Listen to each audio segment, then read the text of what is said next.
Loyalam E-PAO tabi bakutima po hitram susmitana Nagagi po pizari aham da pantabi headline. Indiagi President Draupadi Murmu Imphal da thunglakhrei.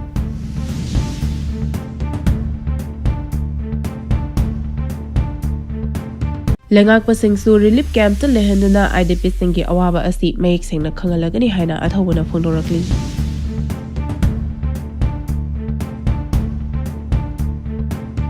Nagagi area da ain kana khunda sileba Kuki sing khudak ta takthokadabani haina phongdorakli.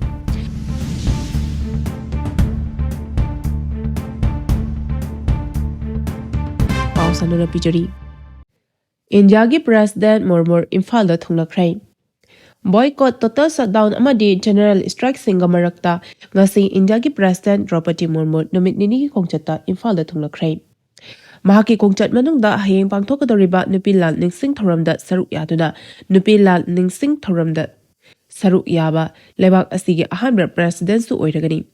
President Murmu ngasi nungthil pung ama khara helakpa matamda Imphal International Airport ta akhanaba flight amada thunglakhi. President asina airport ta hek thunglabaga Manipuri Governor Ajay Kumar Balla amadi Chief Secretary Punit Kumar Goyal yauna Leingakki officers singna taramna okhi. Airport gi lokbaban tamna lakhi loinana lokbaban da lodge storaba matung mapa kangjai bungda chatuna sagol kangjai sanaba yengkhi. Loinana mafam aduda President Nupagi Polo teamna yelhongaidagi sanaduna laklaba pana khaidoktuna sanaba sagol kangjai amasung nupigi teamna sanaba modern team exhibition match miyeng takhi. Masigi matungda Palace Compound laiba City Convention Center da lengak asina state ki thakta President Murmu taramna okhi. Masigi matungda state asida paikhatkadaba chakhwat tharangi project kaya President na urep uyung tambata natana project kharasu sangakhi. Loinana chahi ahum farakadoreba irang na maram oiraga lanjaina duna leriba Idpsingi su unagani. Hayenge numita President Draupadi Murmu nupilal ningsing thoramda saruk yaramlaba matung Senapati da chatuna Idpsingi unabaga loinana Senapati headquarter da Leingakki district officers singa unaduna chakhwat thorang amadi hiram kayagi matangda wari watai sanagani. Matungda President Murmu daligidamak Imphal thadokani hari. Leingakpasingsu relief Campta Leihanduna Idpsingi Awaba asi mayek sengna Khanghanlagani haina athawuna phongdorakli.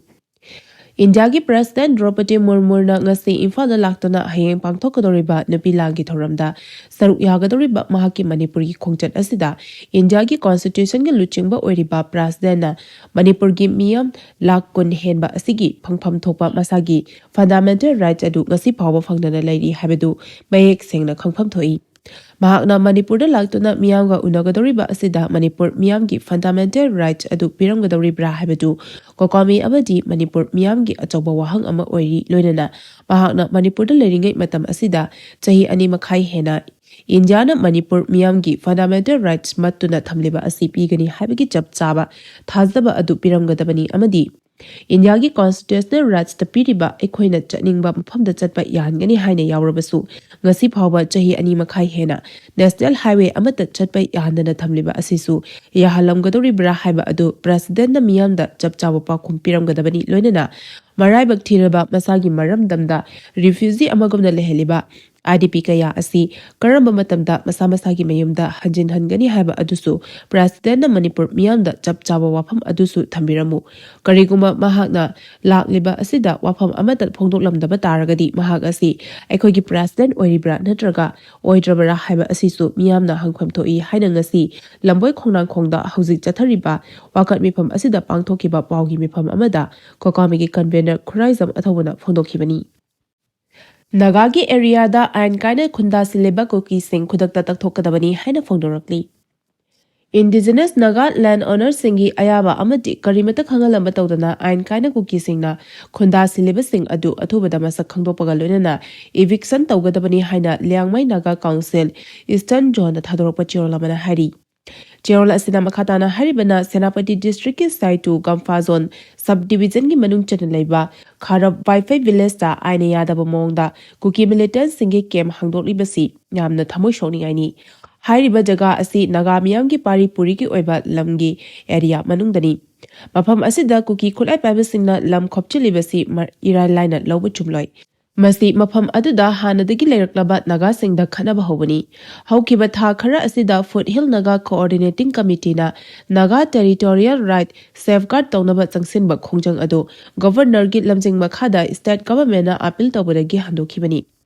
ꯒꯚꯔꯅꯔꯒꯤ appeal ꯑꯗꯨ ꯂꯝꯗꯝ ꯑꯁꯤꯗ ꯁꯥꯟꯇꯤ ꯊꯝꯅꯕꯒꯤ interest ꯑꯃꯁꯨꯡ ꯑꯐꯕ ꯃꯑꯣꯡ ꯑꯃꯗ ꯂꯧꯗꯨꯅ ꯑꯌꯥꯕ ꯄꯤꯈꯤꯕꯅꯤ꯫ ꯑꯗꯨꯕꯨ ꯉꯁꯤꯗꯤ ꯅꯥꯒꯥꯁꯤꯡꯒꯤ ꯂꯝ ꯃꯌꯥꯏꯃꯛꯇꯗ ꯃꯔꯩꯕꯥꯛꯀꯤ ꯃꯤꯂꯤꯇꯦꯟꯠ ꯒ꯭ꯔꯨꯞꯁꯤꯡ ꯁꯦꯐ ꯍꯦꯚꯦꯟ ꯑꯃ ꯄꯤꯅꯕ ꯍꯣꯠꯅꯔꯤ꯫ ꯏꯟꯗꯤꯌꯟ ꯁꯦꯀ꯭ꯌꯨꯔꯤꯇꯤ ꯐꯣꯔꯁ ꯃꯃꯥꯡꯃꯛꯇꯗ ꯁꯦꯅꯥꯄꯇꯤ ꯗꯤꯁꯇ꯭ꯔꯤꯛꯀꯤ ꯈꯥꯔꯝ ꯕꯥꯏꯐꯩꯗ ꯑꯥꯏꯟ ꯀꯥꯏꯅ ꯀꯨꯀꯤ ꯃꯤꯂꯤꯇꯦꯟꯠꯁꯤꯡꯒꯤ ꯀꯦꯝꯞ ꯁꯥꯕꯒꯤ ꯊꯕꯛ ꯆꯠꯊꯔꯤ꯫ ꯍꯥꯏꯔꯤꯕ ꯊꯧꯑꯣꯡ ꯑꯁꯤ ꯂꯤꯌꯥꯡꯃꯩ ꯅꯥꯒꯥ ꯀꯥꯎꯟꯁꯤꯜ ꯏꯁꯇꯔꯟ ꯖꯣꯟꯅ ꯌꯥꯅꯤꯡꯗꯦ ꯑꯃꯁꯨꯡ ꯃꯁꯤꯗ ꯁ꯭ꯇꯦꯠ ꯒꯚꯔꯟꯃꯦꯟꯠꯅ ꯅꯥꯒꯥ ꯐꯨꯠꯍꯤꯜ ꯀꯣꯑꯣꯔꯗꯤꯅꯦꯇꯤꯡ ꯀꯃꯤꯇꯤꯅ ꯄꯤꯈꯤꯕ ꯊꯥꯖꯕ ꯑꯗꯨꯒꯤ ꯑꯣꯟꯅ ꯇꯩꯅꯕꯗ ꯊꯋꯥꯏ ꯄꯥꯏꯈꯠꯂꯛꯂꯕ ꯐꯥꯎꯕꯗ ꯇꯨꯃꯤꯟꯅ ꯂꯩꯁꯤꯜꯂꯤꯕ ꯑꯁꯤꯒꯤ ꯆꯤꯡꯅꯕ ꯂꯩ꯫ ꯃꯔꯝ ꯑꯗꯨꯅ ꯈꯥꯔꯝ ꯕꯥꯏꯐꯩꯗ ꯏꯂꯤꯒꯦꯜ ꯏꯃꯤꯒ꯭ꯔꯦꯟꯠꯁꯤꯡꯅ ꯃꯈꯣꯏꯒꯤ ꯀꯦꯝꯞ ꯁꯥꯖꯤꯜꯂꯤꯕꯁꯤ ꯈꯨꯗꯛꯇ ꯂꯧꯊꯣꯛꯅꯕ ꯍꯣꯠꯅꯗ꯭ꯔꯕꯗꯤ ꯍꯥꯏꯔꯤꯕ ꯏꯂꯤꯒꯦꯜ ꯏꯃꯤꯒ꯭ꯔꯦꯟꯠꯁꯤꯡꯒꯤ ꯁ꯭ꯇ꯭ꯔꯛꯆꯔꯁꯤꯡ ꯑꯁꯤ ꯂꯧꯊꯣꯛꯈꯤꯅꯕ ꯃꯈꯥ ꯇꯥꯕ ꯈꯣꯡꯖꯪꯁꯤꯡ ꯆꯪꯁꯤꯜꯂꯒꯅꯤ ꯍꯥꯏꯔꯤ꯫ ꯄꯥꯎꯒꯤ ꯃꯔꯛ ꯊꯠꯅ ꯂꯣꯌꯥꯂꯝ ꯏ-ꯄꯥꯎ ꯇꯥꯕꯤꯔꯤꯕ ꯈꯨꯗꯤꯡꯃꯛꯅ ꯆꯦꯅꯦꯜ ꯑꯁꯤꯕꯨ ꯅꯨꯡꯁꯤꯕꯤꯗꯨꯅ ꯂꯥꯏꯛ ꯑꯃꯗꯤ ꯁꯕꯁꯀ꯭ꯔꯥꯏꯕ ꯇꯧꯕꯤꯗꯨꯅ ꯁꯕꯁꯀ꯭ꯔꯥꯏꯕꯔ ꯃꯁꯤꯡ ꯍꯦꯟꯒꯠꯍꯟꯕꯗ ꯑꯗꯣꯝꯁꯨ ꯃꯇꯦꯡ ꯄꯥꯡꯕꯤꯌꯨ꯫ ꯅꯨꯄꯤ ꯂꯥꯟꯒꯤ ꯏꯍꯧꯗ ꯁꯔꯨꯛ ꯌꯥꯈꯤꯕꯁꯤꯡꯒꯤ ꯃꯐꯝꯗ ꯏꯀꯥꯏ ꯈꯨꯝꯅꯕ ꯎꯠꯂꯤ꯫ ꯗꯤꯁꯦꯝꯕꯔ 12 ꯂꯥꯛꯄꯗ ꯃꯆꯥ ꯂꯩꯃꯅ ꯏꯪ 1938ꯒꯤ ꯗꯤꯁꯦꯝꯕꯔ 12ꯗ ꯆꯦꯡ ꯇꯥꯡꯕꯒꯤ ꯆꯥꯕ ꯐꯪꯗꯕꯒꯤ ꯂꯩꯕꯥꯛꯀꯤ ꯆꯤꯔꯕ ꯇꯥꯟꯐꯝꯗ ꯊꯣꯛꯈꯤꯕ ꯅꯨꯄꯤ ꯂꯥꯟꯒꯤ ꯏꯍꯧ ꯑꯗꯨꯕꯨ ꯁꯔꯨꯛ ꯌꯥꯈꯤꯕ ꯏꯃꯥ ꯏꯕꯦꯜ ꯄꯨꯝꯅꯃꯛꯀꯤ ꯃꯐꯝꯗ ꯀꯣꯛꯅꯣꯟꯅ ꯏꯀꯥꯏ ꯈꯨꯝꯅꯕ ꯎꯠꯂꯤ ꯍꯥꯏꯔꯤ꯫ ꯃꯆꯥ ꯂꯩꯃꯅ ꯊꯥꯗꯣꯔꯛꯄ ꯆꯦꯔꯣꯜ ꯑꯃꯅ ꯍꯥꯏꯔꯤꯕꯅ ꯃꯥꯂꯦꯝꯒꯤ ꯏꯇꯤꯍꯥꯁꯇ ꯑꯗꯨꯉꯩ ꯏꯪ 1904 ꯑꯃꯁꯨꯡ ꯏꯪ 1938ꯒꯤ ꯗꯤꯁꯦꯝꯕꯔ 12ꯗ ꯊꯣꯛꯈꯤꯕ ꯃꯅꯤꯄꯨꯔꯒꯤ ꯑꯅꯤꯁꯨꯕ ꯅꯨꯄꯤ ꯂꯥꯜ ꯑꯗꯨꯒꯨꯝꯕ ꯊꯧꯗꯣꯛ ꯑꯃ ꯊꯤꯕ ꯐꯪꯂꯣꯏ꯫ ꯊꯣꯛꯈꯤꯕ ꯈꯨꯠꯁꯦꯝꯒꯤ ꯆꯥꯛ ꯇꯥꯡꯕ ꯊꯣꯛꯍꯟꯕꯒꯤ ꯂꯥꯟ ꯑꯁꯤ ꯂꯣꯏꯂꯝ ꯃꯄꯨ ꯕ꯭ꯔꯤꯇꯤꯁꯁꯤꯡꯒꯤ ꯃꯥꯌꯣꯛꯇ ꯂꯝꯗꯝ ꯑꯁꯤꯒꯤ ꯅꯨꯄꯤꯁꯤꯡꯅ ꯃꯤꯑꯣꯏꯕꯒꯤ ꯍꯛ ꯑꯃꯁꯨꯡ ꯃꯅꯤꯡ ꯇꯝꯕ ꯈꯨꯟꯅꯥꯏ ꯑꯃ ꯑꯅꯧꯕ ꯏꯇꯤꯍꯥꯁ ꯑꯃ ꯁꯦꯝꯕ ꯍꯧꯈ꯭ꯔꯕꯅꯤ꯫ ꯗꯤꯁꯦꯝꯕꯔ 12 ꯑꯁꯤꯃꯛꯁꯨ ꯃꯅꯤꯄꯨꯔꯒꯤ ꯈꯨꯟꯅꯥꯏꯕꯨ ꯑꯍꯤꯡꯕ ꯈꯨꯟꯅꯥꯏ ꯑꯃ ꯑꯣꯏꯍꯟꯅꯕ ꯍꯣꯠꯅꯕꯗ ꯂꯝꯗꯝ ꯑꯁꯤꯒꯤ ꯇꯉꯥꯏꯐꯗꯕ ꯆꯤꯟꯖꯥꯛ ꯍꯤꯡꯕꯒꯤ ꯍꯛ ꯂꯣꯏꯂꯝ ꯃꯄꯨꯒꯤ ꯈꯨꯌꯥꯠꯇꯒꯤ ꯃꯨꯟꯗꯨꯅ ꯂꯧꯔꯛꯈꯤꯕ ꯈꯨꯟꯅꯥꯏ ꯑꯁꯤꯕꯨ ꯇꯥꯡꯀꯛ ꯀꯌꯥꯗ ꯀꯜꯂꯛꯈꯤꯕ ꯏꯃꯥꯁꯤꯡꯒꯤ ꯍꯟꯕ ꯂꯩꯇꯅ ꯊꯦꯡꯅꯈꯤꯕ ꯂꯥꯟꯊꯦꯡ ꯑꯗꯨꯕꯨ ꯁꯤꯡꯊꯥꯖꯕꯅꯤ꯫ ꯃꯇꯝ ꯑꯗꯨꯒꯤ ꯏꯃꯥꯁꯤꯡꯒꯤ ꯊꯧꯅꯥꯕꯨꯁꯨ ꯉꯁꯤꯒꯤ ꯃꯤꯔꯣꯜꯅ ꯀꯥꯎꯐꯝ ꯊꯣꯛꯇꯦ, ꯏꯀꯥꯏ ꯈꯨꯝꯅꯐꯝ ꯊꯣꯛꯏ꯫ ꯃꯅꯤꯄꯨꯔꯤ ꯅꯨꯄꯤꯅ ꯂꯧꯔꯤꯕ ꯊꯧꯗꯥꯡ ꯑꯃꯁꯨꯡ ꯑꯍꯤꯡꯕ ꯈꯨꯟꯅꯥꯏ ꯑꯃ ꯑꯣꯏꯍꯟꯕꯒꯤ ꯀꯠꯊꯣꯛꯂꯤꯕ ꯑꯁꯤꯒ ꯆꯥꯅꯕ ꯐꯤꯗꯥ ꯑꯃꯗꯤ ꯏꯀꯥꯏ ꯈꯨꯝꯅꯕ ꯑꯗꯨꯗꯤ ꯈꯨꯟꯅꯥꯏ ꯑꯁꯤꯅ ꯄꯤꯔꯤꯕ꯭ꯔꯥ ꯍꯥꯏꯕꯗꯨꯁꯨ ꯅꯩꯅꯅꯤꯡꯉꯥꯏ ꯑꯣꯏꯔꯤ꯫ ꯈꯨꯟꯅꯥꯏ ꯑꯁꯤꯅ ꯅꯨꯄꯤ ꯑꯩꯈꯣꯏꯒꯤ ꯏꯇꯤꯛ ꯏꯉꯝ ꯑꯃꯁꯨꯡ ꯊꯧꯗꯥꯡ ꯀꯌꯥꯗ ꯁꯤꯡꯊꯥꯔꯤꯕ ꯑꯃꯁꯨꯡ ꯃꯥꯂꯦꯝꯒꯤ ꯃꯥꯡꯗ ꯑꯩꯈꯣꯏꯕꯨ ꯄꯨꯊꯣꯛꯄꯤꯗꯨꯅ ꯂꯦꯟꯅꯔꯤꯕ ꯑꯗꯨꯒꯤꯗꯃꯛꯇꯗꯤ ꯑꯩꯈꯣꯏꯅ ꯅꯨꯡꯉꯥꯏꯕ ꯄꯣꯛꯏ꯫ ꯑꯗꯨꯕꯨ ꯑꯅꯧꯕ ꯃꯇꯝꯒꯤ ꯑꯅꯧꯕ ꯁꯤꯡꯅꯕ ꯀꯌꯥꯅ ꯃꯥꯡꯗ ꯇꯥꯗꯨꯅ ꯂꯩꯔꯕ ꯇꯥꯟꯖꯥ ꯑꯁꯤꯗ ꯑꯩꯈꯣꯏꯅ ꯆꯤꯟꯕꯥꯟꯊꯣꯡꯒꯤ ꯑꯁꯦꯡꯕ ꯋꯥꯍꯩ ꯋꯥꯇꯥꯁꯤꯡꯗ ꯄꯦꯟꯊꯣꯛꯄꯒꯤ ꯃꯇꯝꯗꯤ ꯑꯣꯏꯗ꯭ꯔꯦ꯫ ꯄꯨꯝꯅꯃꯛ ꯑꯁꯤ ꯃꯥꯡꯗ ꯊꯝꯂꯒ ꯉꯁꯤ ꯑꯩꯈꯣꯏꯅ ꯅꯩꯅꯕ ꯌꯥꯔꯤꯕꯗꯤ ꯑꯄꯨꯟꯕꯒꯤ ꯊꯥꯛꯇ ꯃꯅꯤꯄꯨꯔꯒꯤ ꯅꯨꯄꯤꯁꯤꯡꯅ ꯈꯨꯟꯅꯥꯏꯒꯤ ꯃꯥꯌꯣꯛꯇ ꯁꯤꯡꯅꯔꯛꯂꯤꯕ ꯀꯌꯥꯕꯨ ꯊꯦꯡꯅꯕ ꯃꯥꯡꯖꯤꯜ ꯊꯥꯔꯤ꯫ ꯑꯗꯨꯒ ꯂꯅꯥꯏꯒꯤ ꯑꯣꯏꯕ ꯊꯥꯛꯇꯗꯤ ꯈꯨꯟꯅꯥꯏ ꯑꯁꯤꯅꯗꯤ ꯅꯨꯄꯤꯁꯤꯡꯕꯨ ꯁꯤꯡꯊꯥꯕꯤꯗꯅ ꯊꯝꯕꯤꯔꯤ꯫ ꯉꯁꯤꯃꯛ ꯑꯩꯈꯣꯏꯒꯤ ꯏꯔꯩꯕꯥꯛ ꯏꯔꯝꯗꯝ ꯑꯁꯤꯕꯨ ꯃꯆꯦꯠ ꯀꯌꯥ ꯊꯣꯛꯅ ꯊꯨꯒꯥꯏꯅꯕ ꯍꯣꯠꯅꯔꯛꯂꯤꯕ ꯃꯁꯤꯗꯁꯨ ꯅꯨꯄꯤ ꯈꯨꯟꯅꯥꯏ ꯑꯁꯤꯗꯁꯨ ꯏꯃꯥ ꯏꯕꯦꯜ ꯀꯌꯥꯅ ꯂꯧꯔꯤꯕ ꯇꯣꯉꯥꯟ ꯇꯣꯉꯥꯟꯕ ꯊꯧꯗꯥꯡ ꯑꯁꯤꯃꯛ ꯆꯥꯎꯊꯣꯛꯆꯅꯤꯡꯉꯥꯏꯅꯤ꯫ ꯑꯅꯧꯕ ꯃꯇꯝꯒꯤ ꯂꯥꯛꯀꯗꯧꯔꯤꯕ ꯑꯅꯧꯕ ꯁꯤꯡꯅꯕꯁꯤꯡ ꯊꯦꯡꯅꯕ ꯉꯝꯅꯕ ꯏꯃꯥꯁꯤꯡ ꯊꯧꯅꯥ ꯍꯟꯗꯕ ꯃꯊꯧ ꯇꯥꯏ ꯍꯥꯏꯔꯤ꯫ ꯃꯔꯦꯟꯃꯥꯏꯒꯤ ꯃꯌꯨꯝ ꯃꯀꯩ ꯂꯩꯇ꯭ꯔꯕ ꯈꯨꯟꯖꯥꯁꯤꯡꯒꯤ ꯖꯁꯇꯤꯁ ꯑꯊꯨꯕꯗ ꯄꯨꯔꯛꯀꯗꯕꯅꯤ ꯍꯥꯏꯔꯤ꯫ ꯂꯤꯌꯥꯡꯃꯩ ꯃꯔꯦꯟꯃꯥꯏ ꯈꯨꯜꯒꯤ ꯌꯨꯝ ꯀꯌꯥ ꯊꯨꯒꯥꯏꯗꯨꯅ ꯑꯃꯥꯡ ꯑꯇꯥ ꯊꯣꯛꯂꯦ ꯍꯥꯏꯕꯒꯤ ꯔꯤꯄꯣꯔꯠ ꯑꯃ ꯂꯩꯕꯗꯒꯤ ꯍꯧꯈꯤꯕ ꯇꯥꯡ 8ꯇ working committee, Liangmai Naga council ꯑꯃꯁꯨꯡ ꯂꯤꯌꯥꯡꯃꯩ ꯂꯤꯗꯔꯁꯤꯡꯒ ꯄꯨꯟꯅ ꯑꯣꯐꯤꯁꯤꯌꯦꯜ ꯚꯤꯖꯤꯠ ꯑꯃ ꯄꯥꯡꯊꯣꯛꯈ꯭ꯔꯦ꯫ ꯈꯨꯜ ꯑꯗꯨꯗ ꯂꯩꯔꯤꯕ ꯌꯨꯝ 450 ꯔꯣꯝ ꯑꯃꯥꯡ ꯑꯇꯥ ꯊꯣꯛꯍꯜꯂꯝꯕꯇ ꯅꯠꯇꯅ ꯌꯨꯝꯗ ꯂꯩꯕ ꯁꯥ ꯎꯆꯦꯛꯁꯤꯡ ꯍꯨꯔꯥꯟꯈꯤꯕ ꯌꯥꯎꯅ ꯂꯟ-ꯊꯨꯝ, ꯆꯔꯆꯀꯤ ꯑꯦꯁꯦꯠꯁꯤꯡ ꯑꯃꯁꯨꯡ ꯀꯝꯃ꯭ꯌꯨꯅꯤꯇꯤ ꯁ꯭ꯇꯣꯔꯦꯖ ꯐꯦꯁꯤꯂꯤꯇꯤ ꯀꯌꯥ ꯄꯥꯛ ꯆꯥꯎꯅ ꯃꯥꯡꯍꯟ ꯇꯥꯛꯍꯜꯂꯝꯕ ꯊꯦꯡꯅꯈꯤ꯫ ꯑꯃꯥꯡ ꯑꯇꯥ ꯊꯣꯛꯍꯜꯂꯝꯂꯤꯕ ꯂꯟ-ꯊꯨꯝ ꯑꯁꯤ ꯂꯨꯄꯥ ꯀ꯭ꯔꯣꯔ 6 ꯂꯣꯝ ꯑꯣꯏꯒꯅꯤ ꯍꯥꯏꯅ ꯋꯥꯔꯀꯤꯡ ꯀꯃꯤꯇꯤ ꯂꯤꯌꯥꯡꯃꯩ ꯅꯥꯒꯥ ꯀꯥꯎꯟꯁꯤꯜꯅ ꯊꯥꯗꯣꯔꯛꯄ ꯆꯦꯔꯣꯜ ꯑꯃꯅ ꯍꯥꯏꯔꯤ꯫ ꯆꯦꯔꯣꯜ ꯑꯁꯤꯅ ꯃꯈꯥ ꯇꯥꯅ ꯍꯥꯏꯔꯤꯕꯗꯤ ꯗꯥꯀꯨ ꯗꯔꯪ ꯇꯧꯊꯣꯛꯄꯁꯤꯡꯅ ꯈꯨꯜꯒꯤ ꯄꯣꯠ ꯆꯩ ꯀꯌꯥ ꯃꯥꯡꯍꯟ ꯇꯥꯛꯍꯟꯕꯇ ꯅꯠꯇꯅ ꯈꯨꯜꯒꯤ ꯅꯨꯄꯤ ꯀꯌꯥꯁꯨ ꯐꯨꯔꯝꯈꯤ꯫ ꯍꯥꯏꯔꯤꯕ ꯊꯧꯑꯣꯡꯁꯤꯡ ꯑꯁꯤ ꯃꯔꯥꯝ ꯊꯪꯒꯥꯜ CAA GPRNꯒꯤ ꯐꯣꯔꯃꯔ EO ꯑꯆꯥꯟꯒꯤ ꯃꯈꯥꯗ ꯆꯠꯊꯈꯤꯕꯅꯤ꯫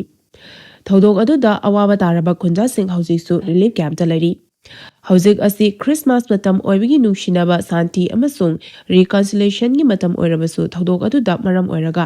ꯑꯋꯥꯕ ꯇꯥꯔꯕ ꯃꯔꯦꯟꯃꯥꯏ ꯈꯨꯟꯖꯥꯁꯤꯡ ꯍꯧꯖꯤꯛꯁꯨ ꯃꯈꯣꯏꯒꯤ ꯈꯨꯜꯗ ꯍꯟꯗꯨꯅ ꯈ꯭ꯔꯤꯁꯃꯥꯁ ꯐꯦꯁꯇꯤꯚꯦꯜ ꯄꯥꯡꯊꯣꯛꯄ ꯉꯝꯕꯒꯤ ꯑꯁꯥ ꯂꯩꯇ꯭ꯔꯤ꯫ Lairiba wathok asi hauzik phawa warushin amata purakpa leitri maram aduna working committee Liangmai Naga Council gi maiketegi mari lenaba singda appeal tawribadi Naga Hills salariba lam ching turel amasung chingjau asi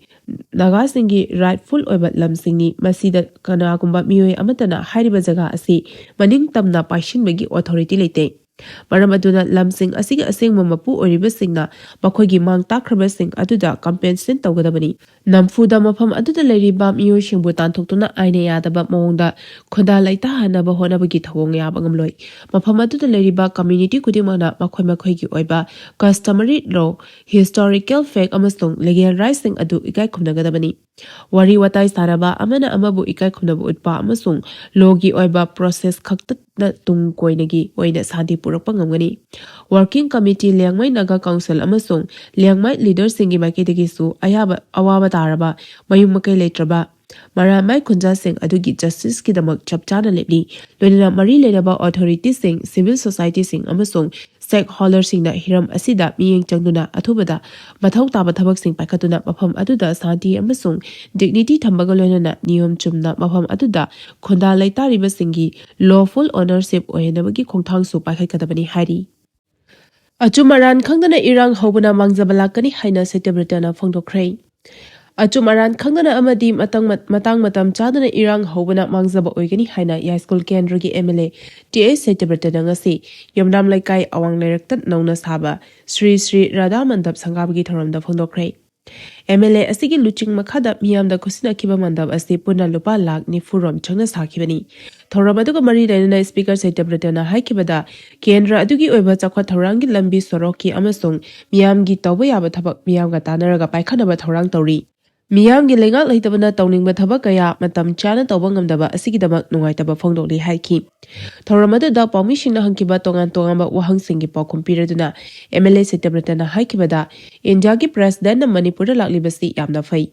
Miyamga awat apa tanaba amati oiriba Manipur gi problem sing asi khangalaga mahaki oiba kari thabak laukhatkani haibadu yengba tabani IDP sing masa gi yumda athubada hanjilhanba haibasi pialangana athubada sinba fagani IDP singna mayumda changba phangdabasi nungaite PR lengana lamdam asida santi purukna honariba asida miyamna mateng pangba changi matang matam chadana lanba chumba thidana miyu kharani hekta hairaga miyamna irang hobasi tahoningde miyamgi mihut leitabana miyam awaba kaya thengnaribani haiki PMJSY Phase 3 gi project sing thabakta onthokpiyo haina MLA K Ranjitna governor da taksingkhrei Manipurda PMJSY Phase 3 project ki thabak sing sahi ani henbaki mamangda approve tawrakhrabasu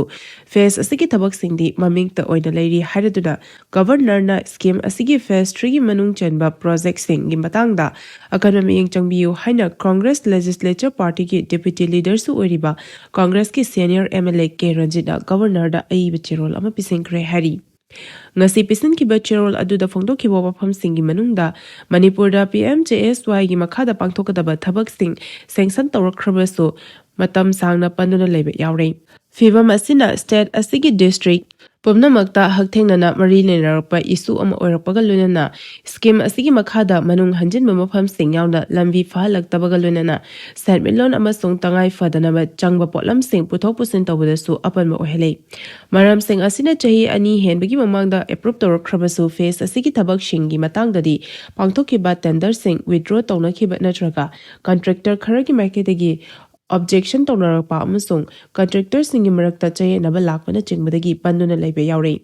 thawong asina hanjin tender cancel tawbasu yaure thawong asina khunggangi lambi singda mireng changdre amasung season khudimakta lambi sing asigi phibam hena soksila le matam chana lambi semga tabana khunja singna makhoi gi healthcare education amasung law singu bana chingba singi thabak yauna pothok sing puthok pusin tawbada su sokalei Maramasina hojikti dry season hauраklabanina lambi sing asi amuk hana fibam hena sokchalaktringe gi mamangda samgatnaba miyeng changbiyu PMJSY Phase 3 gi panduna leriba thabak sing makhatana thengda handana thabakta onthoktona mapung phara losinaba governor da miyeng changbiyu haijakibani hari ngasi MLA na governor da pisan khiba aiba chirol asigi copy sing chief secretary Commissioner RDNDPR amasung Rural Engineering Department Manipur State Rural Roads Development Agency gi Chief Engineer sing da supising ki hari ꯄꯥꯎꯒꯤ ꯃꯔꯛ ꯊꯠꯅ ꯂꯣꯌꯥꯂꯝ E-PAO ꯇꯥꯕꯤꯔꯤꯕ ꯈꯨꯗꯤꯡꯃꯛꯅ channel ꯑꯁꯤꯕꯨ ꯅꯨꯡꯁꯤꯕꯤꯗꯨꯅ like ꯑꯃꯗꯤ subscribe ꯇꯧꯕꯤꯗꯨꯅ subscriber ꯃꯁꯤꯡ ꯍꯦꯟꯒꯠꯍꯟꯕꯗ ꯑꯗꯣꯝꯁꯨ ꯃꯇꯦꯡ ꯄꯥꯡꯕꯤꯌꯨ꯫ ꯑꯔꯣꯏꯕꯗ ꯃꯔꯨꯑꯣꯏꯕ ꯄꯥꯎ ꯑꯃꯨꯛꯀ ꯍꯟꯅ ꯄꯤꯖꯔꯤ꯫ ꯏꯟꯗꯤꯌꯥꯒꯤ ꯄ꯭ꯔꯦꯁꯤꯗꯦꯟꯠ ꯗ꯭ꯔꯧꯄꯗꯤ ꯃꯨꯔꯃꯨ ꯏꯝꯐꯥꯜꯗ ꯊꯨꯡꯂꯈ꯭ꯔꯦ꯫ ꯂꯩꯉꯥꯛꯄꯁꯤꯡꯁꯨ ꯔꯤꯂꯤꯐ ꯀꯦꯝꯞꯇ ꯂꯩꯍꯟꯗꯨꯅ IDPꯁꯤꯡꯒꯤ ꯑꯋꯥꯕ ꯑꯁꯤ ꯃꯌꯦꯛ ꯁꯦꯡꯅ ꯈꯪꯍꯜꯂꯒꯅꯤ ꯍꯥꯏꯅ ꯑꯊꯧꯕꯅ ꯐꯣꯡꯗꯣꯔꯛꯂꯤ꯫ ꯅꯥꯒꯥꯒꯤ ꯑꯦꯔꯤꯌꯥꯗ ꯑꯥꯏꯟ ꯀꯥꯏꯅ ꯈꯨꯟꯗꯥꯁꯤꯜꯂꯤꯕ ꯀꯨꯀꯤꯁꯤꯡ ꯈꯨꯗꯛꯇ ꯇꯛꯊꯣꯛꯀꯗꯕꯅꯤ ꯍꯥꯏꯅ ꯐꯣꯡꯗꯣꯔꯛꯂꯤ꯫ ꯃꯇꯥꯡ ꯑꯁꯤꯗ ꯂꯣꯌꯥꯂꯝ E-PAOꯅ ꯅꯨꯃꯤꯗꯥꯡꯒꯤ ꯄꯥꯎ ꯄꯤꯕ ꯂꯣꯏꯖꯔꯦ꯫ ꯇꯥꯕꯤꯔꯤꯕ ꯈꯨꯗꯤꯡꯃꯛꯄꯨ ꯑꯃꯨꯛꯀ ꯍꯟꯅ ꯈꯨꯔꯨꯝꯖꯔꯤ꯫